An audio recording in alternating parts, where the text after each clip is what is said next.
ამ დასახლებას რეალურად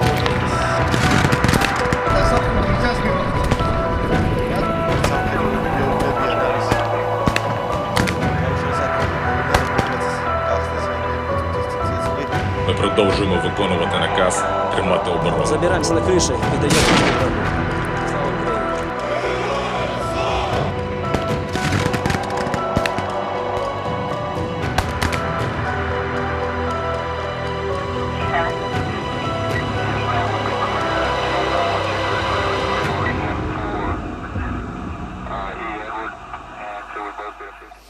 გამარჯობა დღეს კვირაა და ტრადიციულად 20 საათსა და 30 წუთზე ეთერშია სამხედრო ანალიტიკური გადაცემა ვიმსახურები საქართველოს მე კი მისი ავტორი და წამყვანი გიორგი წეროძე ვარ.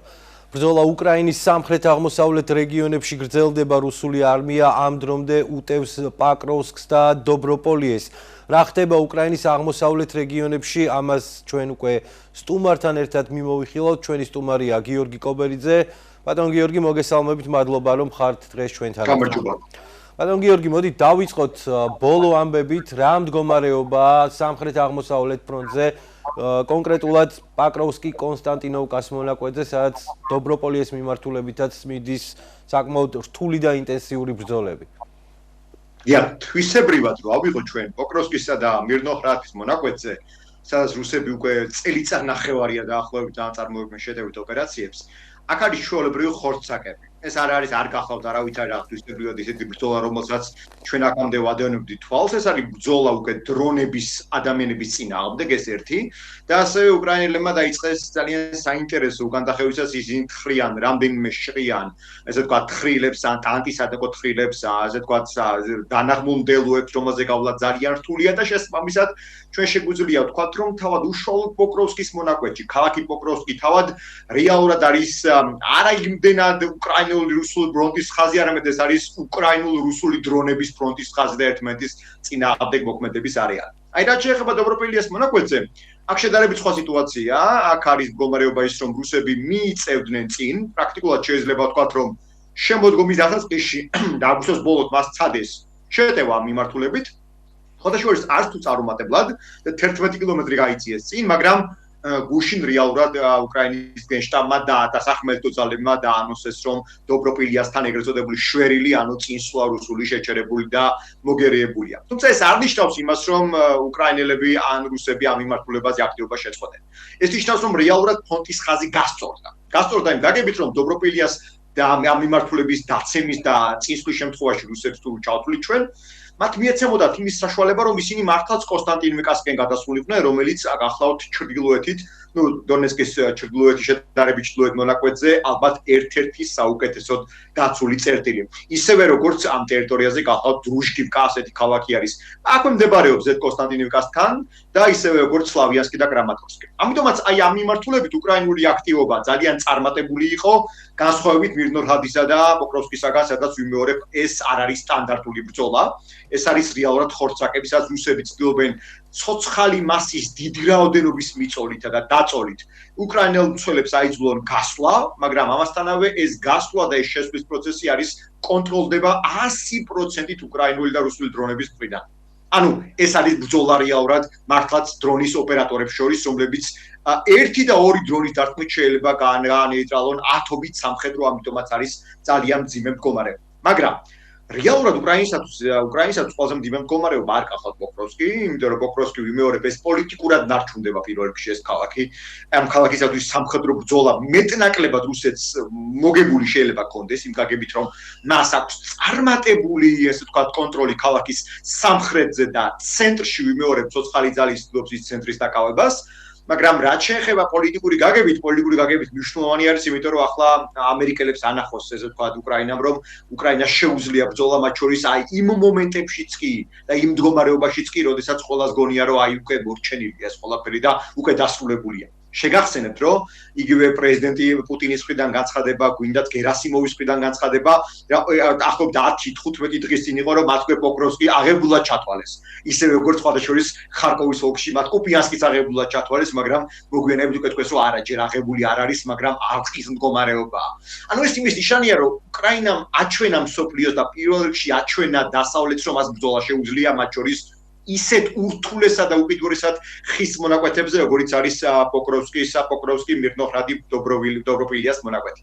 მაგრამ სირთულე რეალურად თავარი უკრაინელების მხრიდან არის, უკრაინელების რიგებში არის ჰულია იპოლეს მიმართულებით, ეს არის ზაპორიჟიეს ოლქში. აი აქ არის ძალიან მძიმე მდგომარეობა, შეგვიძლია ვთქვათ, ეს არის მოულოდნელი, შედარებით მოულოდნელი რუსული გარღვევა და ძალიან წარმატებული გარღვევა, რომლის მიზეზიც გახლავთ არა ის, რომ მაინც და მაინც უკრაინელს ცუდი სამხედროები ყავს, ან ვერ აკონტროლებენ ამ ტერიტორიებს, არამედ ორი ძირითადი პრობლემა, რომელიც თვისებრივად უკრაინის არმიას უდგას. პირველი პრობლემა არის რეალური ამბის შეუთყობინებლობა და ეს სერიოზული პრობლემა გახლავთ, იმიტომ რომ უკრაინის სამხედრო ძალებში აი ეს საკითხი რომ რეალურად რა ხდება ფრონტის ხაზზე, მაღალჩინოსნებამდე ზუსტად არ აღწევს. არსებობს გარკვეული შიში დაქვეითების, ან არსებობს კრიტიკის გარკვეული შიში და ამის გამო ეს რეალურად ხანდახან იმაზე მეტად ხდება შელამაზება ფრონტის ხაზზე, ვიდრე საჭიროა და ვიდრე რეალურად ხდება ფრონტის ხაზზე. და უკრაინელებს ეს სერიოზული გამოწვევა სხვათა შორის და მეორე არანაკლებ პრობლემა გახლავთ ის რომ კვალიფიციური ოფიცრები ამდენი არ არის. ანუ ეხლა ის თქვა მინდა ისიც რომ ჩვენ შეგვიძლია ამაზეც ვისაუბროთ პოლიტიკური საკითხია, მაგრამ უკრაინაში თუ კი რაღაც პრობლემა არსებობს კორუფციის გაგებით, კორუფცია არის არა იმდენად მაღალი მარტო ფულის წართმევა და ფულის ის არ არის დამალვა რა. პრობლემა არის ხანდახან ის რომ ოფიცრები რიგ შემთხვევაში შეიძლება დანიშნული იყვნენ ასევე რიგი ერთგულებიდან გამომდინარე და არა მაღალი შემოქმედებიდან გამომდინარე. ხო ეს საინტერესო საკითხია, იგივე სახმელეთო ძალების სარდალი დრაპეტი, რომელიც არის ბევრად უფრო მაღალი დონის შემოქმედი ვიდრე სირსკი მაგალითად, აი ამ ერთგვარში და პატარა დაპირისპირებასაც შეიძლება ვადევნებდეთ თვალს, რომელიც სერიოზული პრობლემაა. კიდე ერთი მიმართულება, რომელიც თქვენ უკვე ახსენეთ, არის ჩრდილო-აღმოსავლეთი, ესაა კუპიანსკის მიმართულება, სადაც გუშინ მაგალითად მიიტანა უკრაინულმა ქვედანაყოფებმა საკმაოდ ინტენსიური ცეცხლით კონტრშეტევა და მოჭრა რუსული ლოგისტიკა, რომელიც უზრუნველყოფდა კუპიანსკთან მიახლოებული ჯგუფების მომარაგება საბრძოლო მასალით და სხვა საჭირო ნივთებით. ეს არის კინდრაშივკა სოფელი, საიდანაც მოხდა გარღვევა უკრაინული და საიდანაც იქნა აღკვეთილი ახალი ჯგუფების შემოდინება კუპიანსკის მიმართულებაზე. ამ მონაკვეთზე რა ხდება უფრო დეტალურად და რამდენად მნიშვნელოვანია ხარკოვის ოლქი რუსული არმიისთვის, განსხვავებით დონბასისგან? მე ვფიქრობ, რომ კუპიანსკის დაცემა იქნება როგორც სამხედრო, ისევე პოლიტიკური ძალიან მძიმე შედეგის მქონე უკრაინისათვის, თუ კი ესეთი რამ მართლა მოხდა. პირველ რიგში მოდი ავიღოთ ჩვენ პოლიტიკური საკითხი, იმიტომ რომ ეს საინტერესო საკითხია რა. 2022 წლის შემოდგომაზე, სწორედ უკრაინული კონტრშეტევის შედეგად გათავისუფლდა კუპიანსკი და კუპიანსკის გათავისუფლება იყო უზარმაზარი ზეიმის, დაახლოებით აი ხერსონის გათავისუფლების დონის ზეიმის გამომწვევი მთელს უკრაინაში. ამის შემდეგ იყო ესეთი მცდელობა, რომ უკრაინელები გადავიდნენ უკვე მდინარე ოსკილის აღმოსავლეთ სანაპიროზე და ძალიან წარმატებით განახორციელეს რუსების განდევნა, ის იმდენადაც რომ ლუგანსკის ოლქშიც კი შეაღწიეს უკრაინელებმა და პრაქტიკულად მიუახლოვდნენ რუსული სამხედრო ცენტრები ლუგანსკში, სადაც მდებარეობს, სწორედ ამ ცენტრებს მიუახლოვდნენ, ხო? ეს პატარა საკითხი არ არის, ეს ხო ქალაქი რუბეჟნე, ხო? ეს რუბეჟნეს დაკავების შემთხვევაში გზა იხსნებოდა უკვე სევეროდონეცკისა და ლისიშანსკის მიმართულებით და რეალურად ეს იმის პირობა იყო, რომ თუ ესეთ ამ ქალაქების აღება მოხდებოდა, რაც ვერ მოხერხდა, რომ რუსული მთელი ეს ლოჯისტიკური ხაზი და მომარაგების კი არა, მარტო სათაო ხაზი, რომელიც ლუგანსკის ოლქში ჰქონდა რუსეთს მომზადებული, პრაქტიკულად დადგებოდა დიდი საფრთხის ქვეშ, თუ უკრაინელები ამ ოპერაციას შეძლებდნენ, მაგრამ რუსებმა მთელი 2023 და 2024 წელი ნაბიჯ-ნაბიჯ ძალიან ნელისვლით, შეიძლება იყოს დღეში ხანდახან 200 მეტრი, მეტი კი არა, მაგრამ აი ძალიან ნელისვლისა და ძალიან დიდი მსხვერპლის ფასად მოახერხეს და კუპიანსკამდე მიიყვანეს ჩრდილო-აღმოსავლეთიდან ხაზი. მაგრამ კუპიანსკის დაცემის შემთხვევაში ვიმეორებ, ეს არ იქნება მხოლოდ პოლიტიკური საკითხი. თავად უნდა განსაჯოთ ახლა, რომ მდინარე ოსკილი, რომელიც მე ზემოთ ვახსენე, მდინარე ოსკილის აღმოსავლეთით კვლავ არიან უკრაინელები, ხო? მათ შორის კუპიანსკი узловეში, რომელიც ეს ქალაქი კუპიანსკის სარკინიგზო სადგურია, მდინარის მეორე მხარეს მდებარეობს, აქ ისევ არიან უკრაინელები. და თუ კი კუპიანსკის დაცემა მოხდა, უკრაინელები აღმოჩნდებიან უმძიმეს სიტუაციაში, ან მათ მოუწევთ ეს ძალიან დიდი ტერიტორიის, რომელიც დაკავებული 2022 წლის შემდეგ უცებ დატოვება და დინარის მეორე მხარის გადასვლა და მოქცევა, ან შეიძლება აღმოჩნდნენ, რა თქმა უნდა, ეს არა თლიანობაში სტრატეგიული ალყა, მაგრამ ეს იქნება ტაქტიკური ალყა, ძალიან რთული იქნება, ესე ვთქვათ, იქიდან გამოსვლა მოიწევთ მძიმე ტექნიკის, იმიტომ რომ რამდენიმე ხიდი არის, პატარა ხიდი არის გამოსასვლელი, როგორ არ არის, მაგრამ მძიმე ტექნიკის გადმოყვანა მერე უკვე ძალიან რთული საქმე იქნება. ხოლო რუსებს თუ კი მიეცათ ეს წარმატების ბიძგი ამ მიმართულებით, შემდგომ ეს შეიძლება აღმოჩნდეს უკვე რეალურად ეს წაყოლა, ეს პროცესი შემდეგ წავიდეს უკვე რა, უშუალოდ ხარკოვის მიმართულებით, ქალაქი ხარკოვზე მაქვს საუბარი, იმიტომ რომ რუსეთისათვის თან მინდა აღვნიშნო პუტინის ფრაზა, რომ ის ნოვოროსიის აღდგენას ცდილობს, ხო, მან ეს გააკეთა ეს კომენტარი რამდენიმე დღის წინ, ნოვოროსიის პროექტი ხარკოვის გარეშე ვერ იარსებებს. და იქ რა თქმა უნდა არის გარკვეული თავდაცვის სხდები მოწყობილი ჯერ კიდევ 2022 წლიდან გამომდინარე უკრაინელთა მხრიდან განა არ არის მაგრამ ეს უკვე იმის პირობა იქნება რომ უკრაინელებს მოუწევთ ძვირფასი სამხედრო ბრიგადების მოხსნა და ამ მიმართულებით გადასროლა ხო ეს პრობლემა იქნება იმიტომ რომ ჩვენ ვიხილეთ რომ დობროპილიასთან იგივე ხო რომელშიც უკრაინელებმა უკან დაახევინეს რუსებს დონეცკის ოლქში ამის გამგამპირობებელი ერთ-ერთი მიზეზი იყო აზოვის ჩართულობა აზოვის ბრიგადის ელიტური ბრიგადის ჩართულობა ხო მესამე მოიერიშე ბრიგადის კონკრეტულად მესამე მოიერიშე აბსოლუტურად ასეთ შენიშნა და სწორედ ამის თქმა უნდა რომ ძვირფასი ნაწილები ბევრი არ არის იმიტომ რომ იგივე მე-20 ბრიგადის შემთხვევაში რომელიც მდებარეობს როგორც აღნიშნე ხულიაიპოლის მიმართულებით მე-20 ბრიგადა არ არის და შეგვიძლია ვთქვათ რომ ასეთი ბრიგადები რამდენიმე უკრაინაში რომელმაც თავი ვერ გამოიჩინა თავისი სარდლობიდან გამომდინარე თავისი შემადგენლობიდან გამომდინარე და ანუ ჩვენ შეგვიძლია ვთქვათ რომ უკრაინას ეს რთული პირობა აქვს იგივე 57 ბრიგადა რომელიც უკრაინის ელიტური ელიტად ითვლებოდა რეალურად და უნდა ყოფილიყო მთავარი გამრღვევი 2023 წელს აღმოჩნდა რომ ეგეთი ეფექტურიც არ აღმოჩნდა ამიტომაც არის რომ აქ რაღაცეების გადმოჯგუფება დაახლოებით იმას წააგავს რაც უკრაინელებმა გააკეთეს წინა წელს როდესაც კურსკის ოლქში შევიდნენ და რუსებს აიძულეს გარკვეული ნაწილები მოეხსნათ დონეცკის და ზოგადად დონბასის მიმართულებიდან აი ეს შეიძლება განხდეს გამაპირობებელი რუსეთის მხრიდან თუ კი ისინი ხარკოვის მიმართულებით საკმაოდ წარმატებით იყვნენ ესე ვთქვათ გასულები და გაჭრილები და სხვათა შორის ერთი საინტერესო ასპექტიც არის რომ არ არის გამორიცხული ეს იყოს კიდევ ერთი საკითხი თუ კი ზამთარი იყო საკმაოდ სერიოზული და მდინარე ოსკილი გაიყინა და ხარკოვში მდინარე მარტო ოსკილი არ არის კიდევ რამდენიმე მდინარე არის ეს რუსებს შეიძლება გაუადვილდეს ესე ვთქვათ მდინარის მეორე მხარეს სხვადასხვა მიმართულებიდან გადალახვა და სხვათა შორის მინდა ყურადღება მივაქციოთ კიდევ ერთ ქალაქს ეს არის ლიმანი ეს ქალაქი ლიმანი რამდენჯერმე გადავიდა ხელიდან ხელში ეს საკმაოდ საინტერესო ქალაქია იმიტომ რომ ის მდინარე ჩრდილოეთის დონეცის სიახლოვეს მდებარეობს და ქალაქი იქვე არის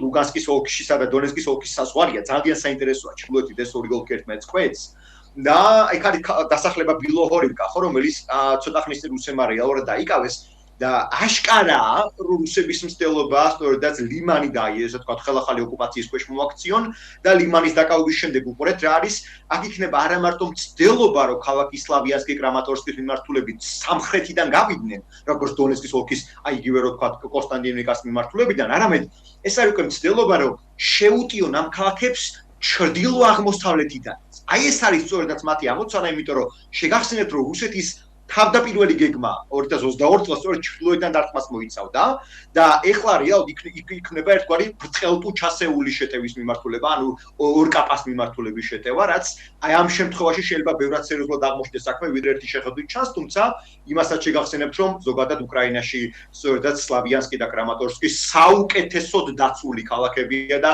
შეიძლება ვთქვათ, რომ მისთვის თუ კი ბრძოლა მართლაც დაიწყო აქ მოლოდინი არის რომ რუსეთი არა 10,000-ობით, არამედ შეიძლება 100,000-ობით სამხედროს დაკარგვაზე მიდგეს საქმე, თუ კი რა თქმა უნდა აქამდე მივიდა ბრძოლის ფაზი.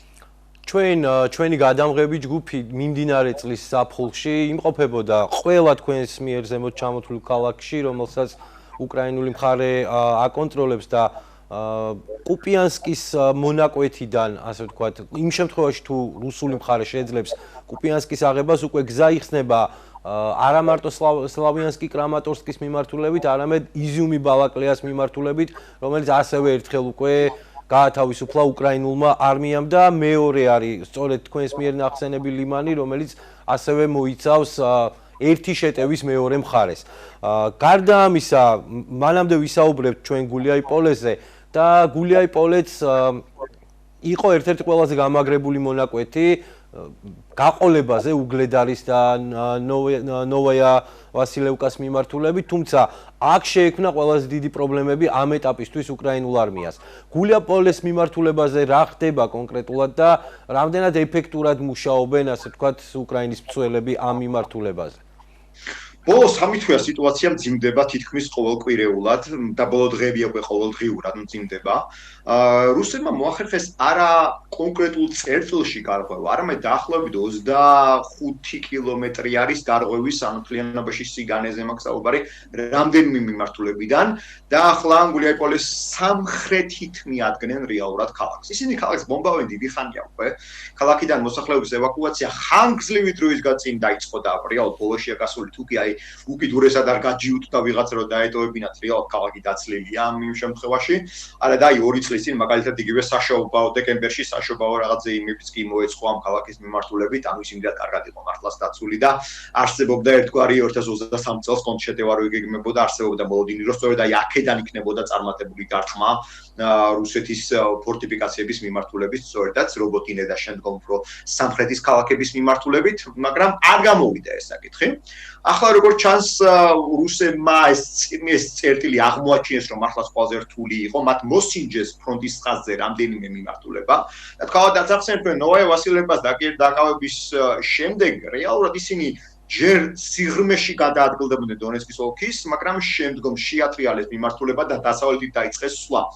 ეს სწორედ იქიდან იყო გაპირობებული, რომ მათ მოსინჯეს სად უფრო უკეთ გამოიყურებოდა ფრონტის ხაზი, სად უფრო მეტად იყო დაცული და მნიშვნელოვანი არის ის, რომ როგორც ჩანს ეს უკრაინელთა მხრიდან შეუტყობინებლობა მდგომარეობის ან რეალური მდგომარეობის არაღწერა გამოიწვია ის რომ რუსები მიადგნენ ქალაქს სამხრეთიდან და საინტერესო არის ის რომ უკრაინელები ამ ქალაქის ეს ქალაქი ისე დაბომბილია ეს ქალაქი ისე დაბომბილია ამიტომაც ამ ქალაქში ფრონტალური ბრძოლები არ არის მოსალოდნელი შეიძლება ურბანული ბრძოლა ქალაქის ეს გვაჭკა შესასვლელში და გასასვლელში მაგრამ აქაც ერთი რა დამაიმედებელი რაც არსებობს არის ის რომ უკრაინელები ცდილობენ სწორედაც დრონების ოპერაციები დრონების კედელი რასაც ისინი გეგმავენ აი სწორედ ამ მიმართულებაზე ამუშაონ და ნახოთ აი რა შედეგი შეიძლება კონდეს თუმცა ახლა სიტუაცია იმაზე სწრაფად იცვლება ამ მიმართულებით ვიდრე მოსალოდნელი იყო ნეგატიურისაკენ რამდენჯერმე იყო მცდელობა რომ კონტრშეტევა ყოფილიყო ლოკალური და იყო კონტრშეტევა განსაკუთრებით ქალაქის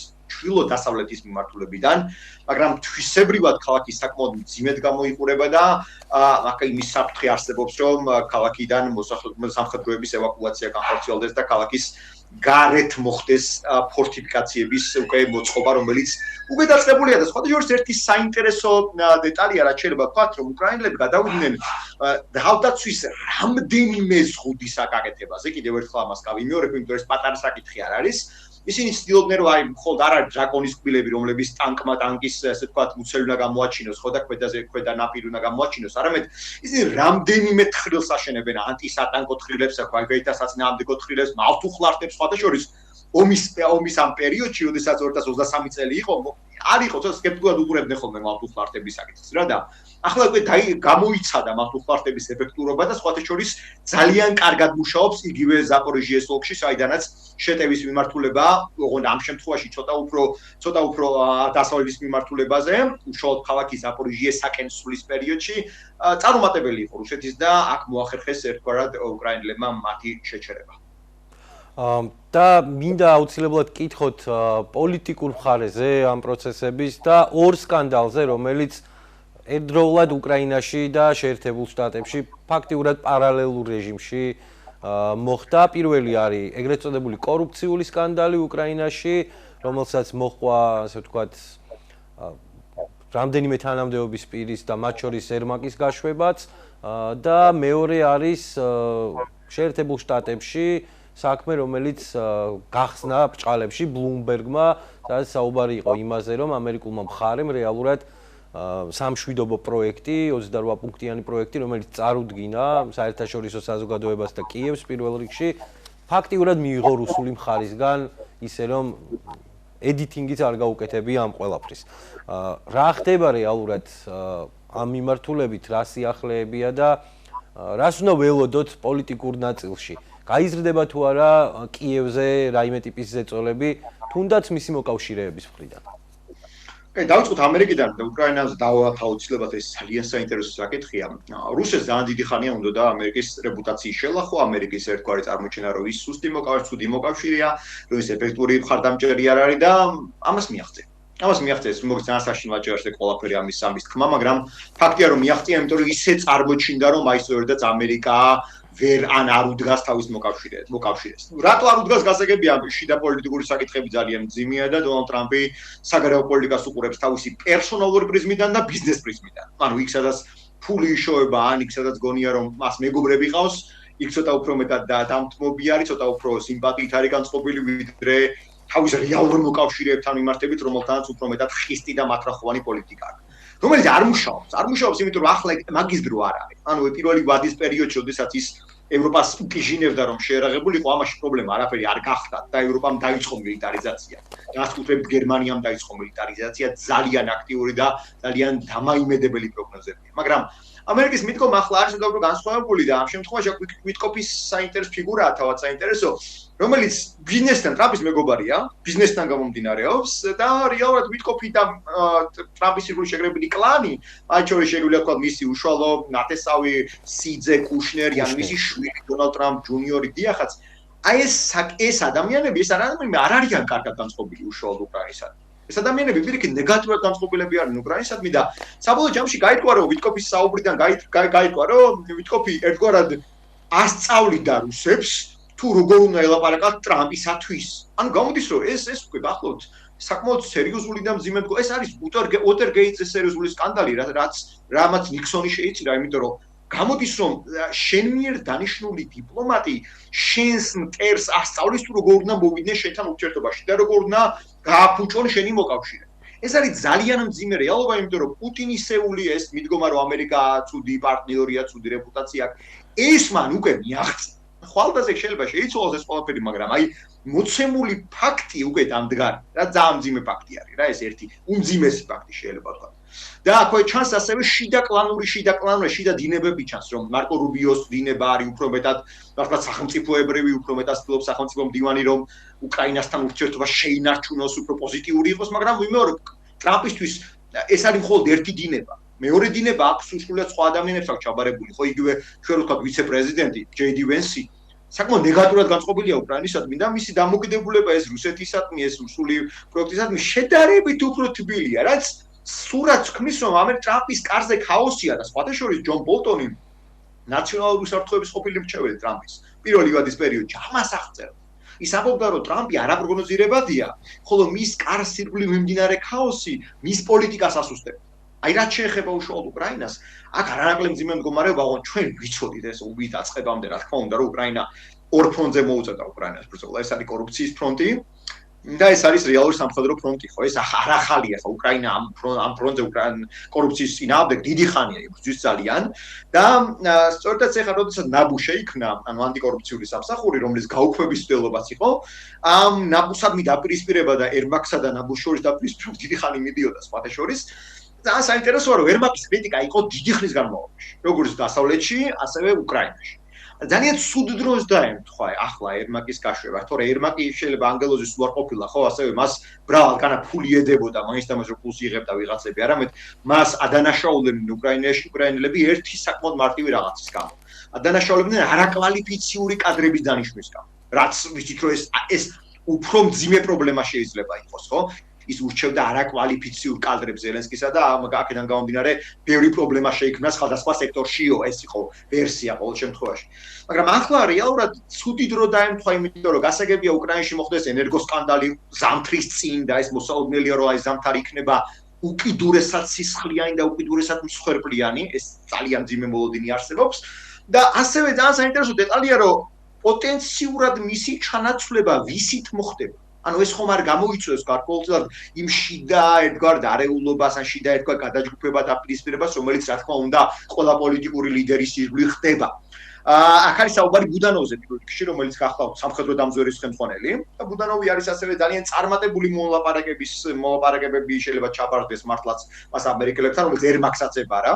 რა თქმა უნდა შეიძლება ერმაკის კი არ დაიკავოს პოსტი, მაგრამ გადაიბაროს მისი რიგი ფუნქციები, რაც ერთგვარად ძალიან საინტერესო იქნება, იმიტომ რომ ბუდანოვის არამხოლოდ პოლიტიკური გამოცდილება ძალიან ძლიერი, არამედ ის არის ჩვენ სამხედრო, რომელიც სხვადასხვა ყირიმში ახორციელებდა ხოლმე სპეცოპერაციებს. ის ერთხელ ყირიმში გადავიდა საიდუმლოდ, ესე ვთქვათ, პატარა ნავით, ომამდე, რა თქმა უნდა, და არა უშუალოდ ომის განმავლობაში.